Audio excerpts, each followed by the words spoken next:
भक्ति रसामृत सिंधु में श्री रूप गोस्वामी जी महाराज ने जहाँ 64 प्रकार की भक्ति का निरूपण किया है, वहाँ उन्होंने कहा है ऊर्जादरो विशेषेण।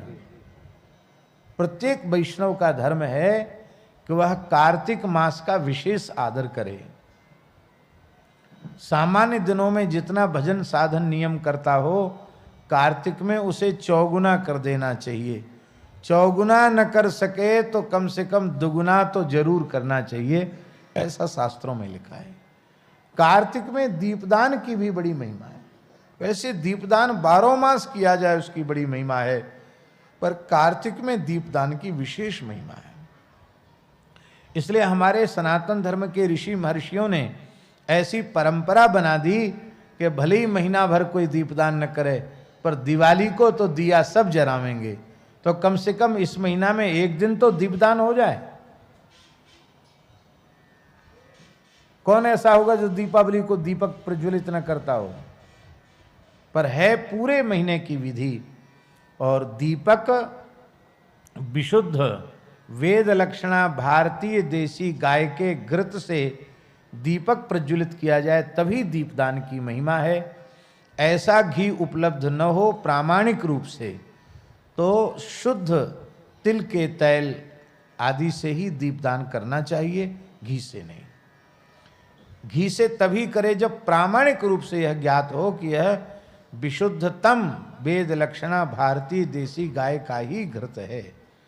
और ये विशुद्धतम जो विशेषण हमने लगाया है, ये बढ़िया से तो तभी संभव है जब आपके घर में गैया हो और आप अपने दूध जमा करके दही बना करके फिर बिलौना का घी निकालें, वो सबसे उत्तम है। इससे उत्तम कोई दूसरा नहीं। नहीं तो तेल का दीपक। दीपदान के समय तुलसी के लकड़ी में, सूखी लकड़ी में थोड़ी सी रुई लगा करके उसको घी में डुबा करके उसके अग्रभाग पर थोड़ा कपूर लगा करके उसे प्रज्वलित करके उसकी अग्नि से दीपक को प्रज्वलित करना चाहिए। दिया सलाई से नहीं, मोमबत्ती से नहीं।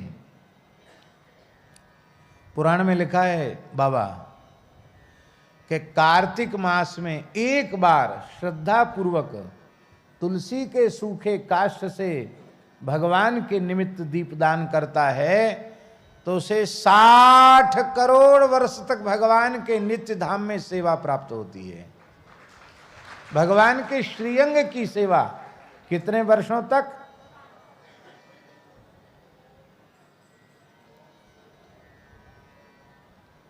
और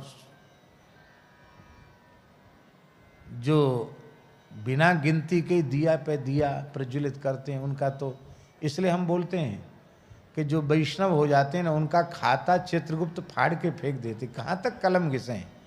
इतने पुण्य हैं उनके कि उन पुण्यों की गणना करने के लिए कितना कागज और कितनी कलम कितनी स्याही चाहिए।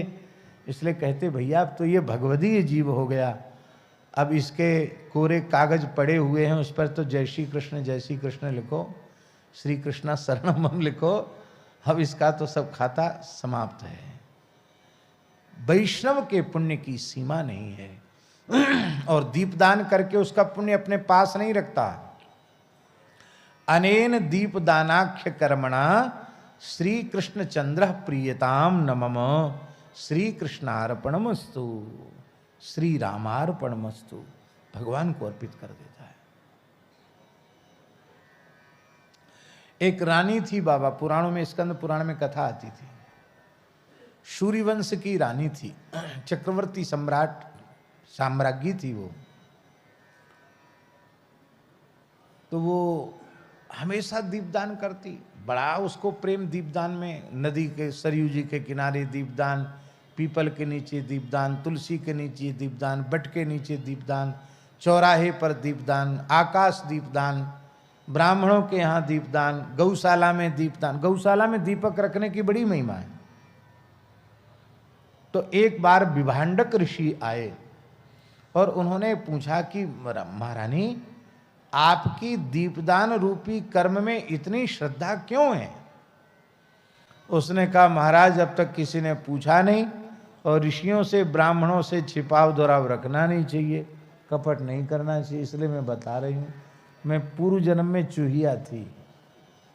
क्या थी? चूहिया थी। तो मारजारी बिल्ली हमारे पीछे पड़ी, तो बिल्ली के डर के मारे मैं भगवान के मंदिर के, नारायण भगवान का मंदिर था, गर्भगृह में घुसी चली गई। और बिल्ली ने तो वहाँ भी मेरा पीछा नहीं छोड़ा, वो मंदिर में घुस गई। तो मैं भय के मारे सिंहासन पर चढ़ी और सिंहासन से कूदी, तो वहाँ जहाँ मंदिर में भीतर दीपक रखा था, दीपक के तेल में गिर गई। तो तेल में गिरने से क्या हुआ भैया जी? तेल में गिरने से क्या हुआ? कहते वो बत्ती जो मंदिर की थी वो धीमी पड़ गई थी, और मेरे गिरने से बत्ती आगे की ओर खिसक गई, सो और बढ़िया से प्रज्वलित हो गई।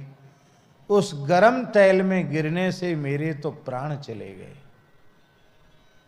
मैं मर गई। कार्तिक मास में धोखे से दीपदान हो गया। दिया काऊ को, बत्ती काऊ की, तेल काऊ को, मैं तो चूया ही। बचवे के ताई मैंने छलांग लगाई और सौभाग्य से गिर गई दीपक के तेल में, बत्ती आगे बढ़ गई। तो उसके पुण्य के प्रभाव से मुझे सूर्य लोक की प्राप्ति हुई, और सूर्य लोक में सुख भोगने के बाद मैं चक्रवर्ती, सूर्य वंश के चक्रवर्ती सम्राट की साम्राज्ञी बनी। मुझे अपनी पूर्व जन्म की स्मृति में चूहिया थी, धोखे से दीपदान हो गया, तब उसकी इतनी महिमा है। और श्रद्धा पूर्वक दीपदान करें तब तो हमारे हृदय का अविद्या का अंधकार मिट जाएगा, और सदा सर्वदा के लिए भगवान के चरण कमल प्राप्त हो जाएंगे। यहाँ शैलेश जी 60 करोड़ वर्ष की जो बात है ना, वो 60 करोड़ इस अर्थ में है, माने अनंत काल के लिए। 60 का मतलब 60 करोड़ ही मत समझना, 60 करोड़ एक बड़ी संख्या है। बड़ी संख्या का मतलब है अनंत काल के लिए। क्यों? भगवान के धाम की तो मर्यादा है, यद गत्वा न निवर्तन्ते तद्धाम परमम मम।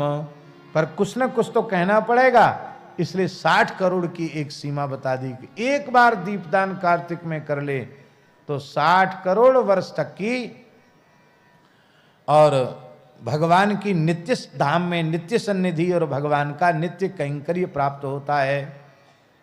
अब एक बार और सुन लो, पूरे महीना भर दीपदान नहीं कर सके हो, कार्तिक के नियम का पालन नहीं कर पाए हो, तो एकादशी से पूर्णिमा तक भी दीपदान कर लोगे, नियम पालन कर लोगे, तो पूरे महीने के कल्पवास का पुण्य आपको मिल जाएगा।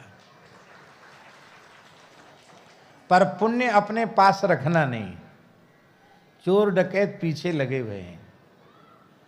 कछु अच्छो काम करो, तत्काल बोल दो श्री कृष्णार्पण मस्तु। ऐसा बढ़िया फिक्स डिपॉजिट कर दो कि जहाँ किसी को हवा भी न लगे, और ऐसे केवल भगवान के चरण कमल हैं, जहाँ सत्कर्म भगवान को निवेदित हो जाता है तो वह अक्षय हो जाता है, भगवत प्रीत्यर्थ। और भैया जी इससे एक लाभ और है। वो लाभ क्या है? वो लाभ ये है कि आपने जब कृष्णार्पण कर दिया तो आप में अहंकार नहीं रहेगा। ध्यान में ही बात, बड़ी सूक्ष्म बात है। और कृष्णार्पण करने के बाद भी अहंकार है कि मैंने इतना नाम, इतने लाख, इतने करोड़ नाम जप किया, या मैंने इतना दान किया, मैंने इतना पुण्य किया, तो इसका मतलब झूठ बोल रहे हो, तुमने कृष्णार्पण किया ही नहीं है। अर्पित कर दिया तो ठाकुर जी का हो गया, अब हम कहने सुनने के अधिकारी नहीं रहे। तो अहंकार से जीव, कर्तृत्वाभिमान से, कर्तापने के अहंकार से जीव बच जाता है। तो कार्तिक में दीपदान की महिमा है, बड़ी प्यारी बात है। मनुष्य योनि श्रेष्ठ क्यों है? अहो अहो नृजन्मा किल जन्म शोभनम, ये अखिल जन्म शोभनम निर्जन्म, ये मनुष्य का जन्म सभी जन्मों से श्रेष्ठ है, समस्त शरीरों से श्रेष्ठ मानव शरीर है। मनुष्य रूप में जन्म लेना सबसे श्रेष्ठ बात है।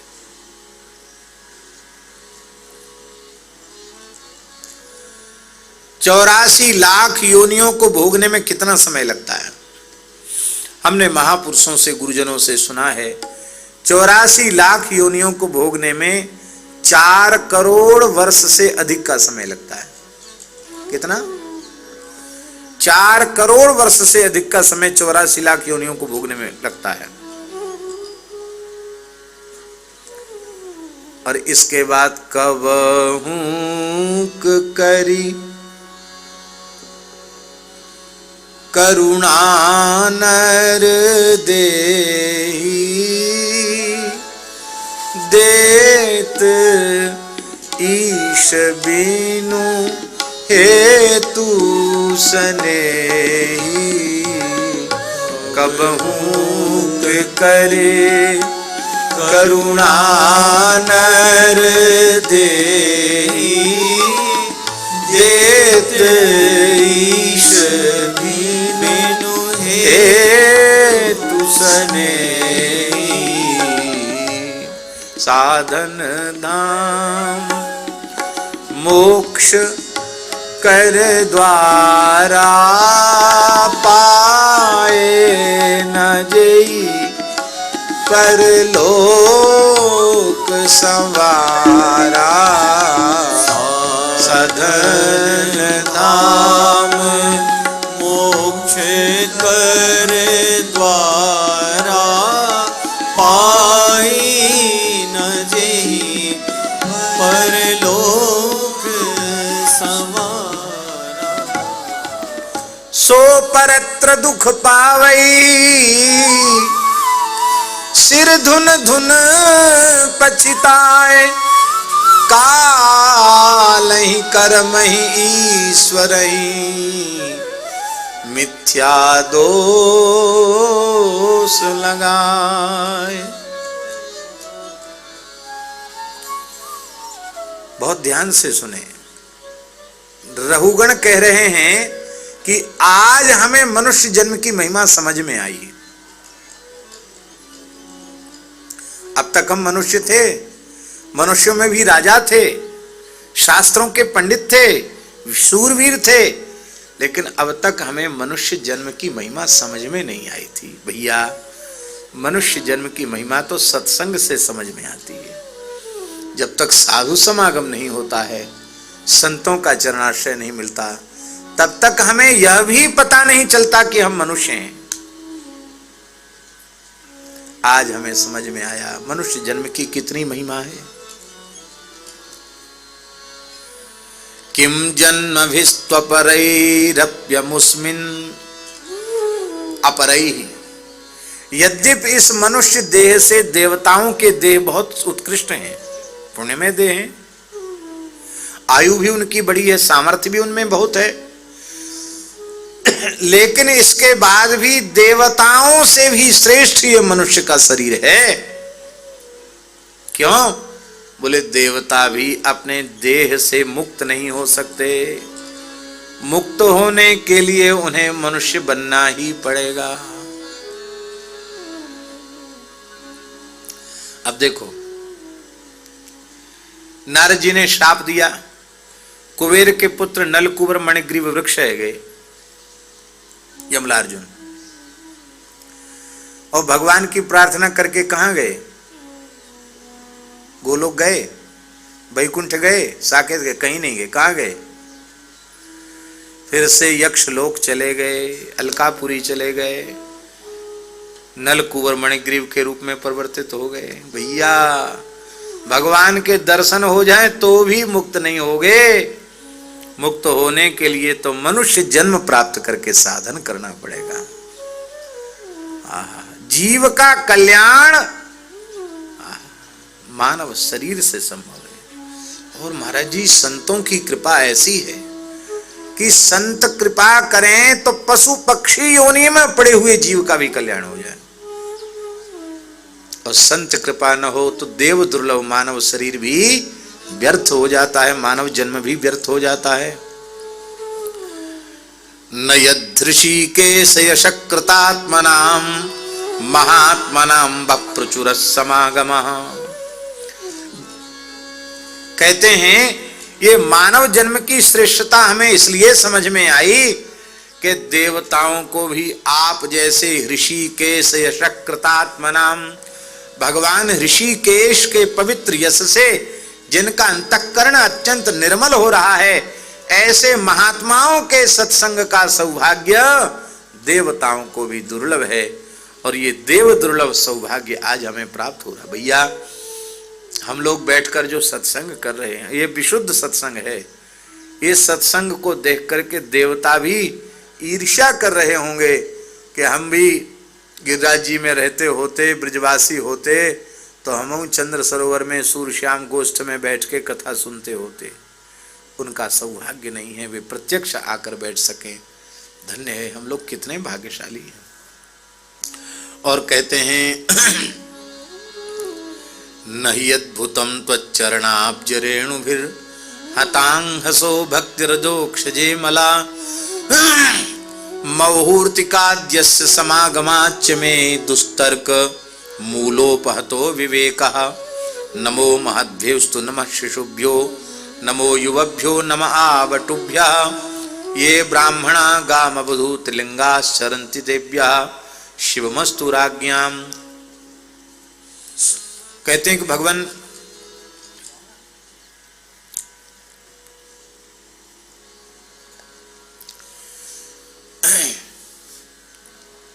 आप जैसे भगवत प्रेमी विशुद्ध अंतःकरण के महात्मा, उन महात्माओं के संग से, उनकी उनके चरण कमल की रज के सेवन से किसी भाग्यशाली जीव को विशुद्ध भगवत भक्ति प्राप्त हो जाए, विशुद्ध भगवत प्रेम प्राप्त हो जाए, तो इसमें कोई आश्चर्य नहीं है। क्यों? क्यों आश्चर्य नहीं है? नहि यद्भुतम त्वच्चरणाब्जरेणुभिर हतांहसो भक्तिरधोक्षजे मला मौहूर्तिकाद्यस्य समागमाच्च मे दुस्तर्क मूलोपहतो विवेका। हम दूसरी जगह उदाहरण खोजने कहां जाएं? आप जैसे महापुरुष का एक मुहूर्त का सत्संग हमें मिला। मुहूर्त माने जानते हैं? 2 घड़ी का एक मुहूर्त होता है। 2 घड़ी, एक घड़ी कितने की होती है? 24 मिनट की एक घड़ी होती है। 2 घड़ी का मतलब होता है 48 मिनट। रहुगण कह रहा है कि हमें ज्यादा से ज्यादा 48 2 घड़ी का ही समय हुआ होगा आपसे मिले हुए, लेकिन आपके 2 घड़ी के सत्संग ने मेरे जन्म जन्मांतर के अविवेक को, अविद्या को नष्ट कर दिया, भगवत भक्ति की महिमा को समझा दिया, हमारे कुतर्कों को समाप्त कर दिया। ये है संत के संग का फल। एक गुफा में हजारों साल से अंधेरा था। हमारे ठाकुर जी पहुंच गए घूमते फिरते गुफा में। आप पहुंच गए और आपने वहां गैया के घी को एक दिया जराए दियो। अब वो गुफा में रहे वारो अंधकार कहे, ठाकुर जी कहा कर रहे हो? हजारन वर्ष से यही गुफा में हम रह रहे हैं, हम या गुफा के ते बाहर नहीं जाएंगे। तो वो अंधकार हजारों वर्ष के रहने का दावा प्रस्तुत नहीं कर सकता। दीपक के जलते ही अंधकार को तो विदा होना ही पड़ेगा। ऐसे ही चाहे जितने जन्म का अज्ञान हो, अविद्या हो, संत समागम हुआ नहीं कि बस फिर तो ज्ञान का प्रकाश होना ही है।